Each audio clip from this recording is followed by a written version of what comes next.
i-open lang natin ang ating Ecomobi app. So mga kabangers, ito po yung makikita natin, and of course yung available balance. Then let us click this one.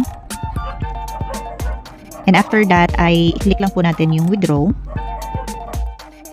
After that ay meron po tayo ditong withdrawal agreement. So the PTE and the PHI. So actually hindi ko pa alam yung meaning ng PTE and PHI, but if babasahin nyo yung content ay makikita nyo na para siyang payroll, na kung saan ay malalaman nyo kung anong buwan at magkano yung kinita ninyo sa ganung buwan or year. Then i-check lang po natin ang I confirm the minute of acceptance. Then let us click the create a payment request.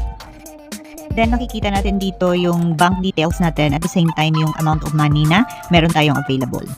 Let us click again the create a payment request. So mga kabangers, withdrawal request created. So successful po yung withdrawal natin. So hintayin lang po natin yung ating payment request. So as you can see, your withdrawal request is being processed. Please wait until the process is completed to make another request.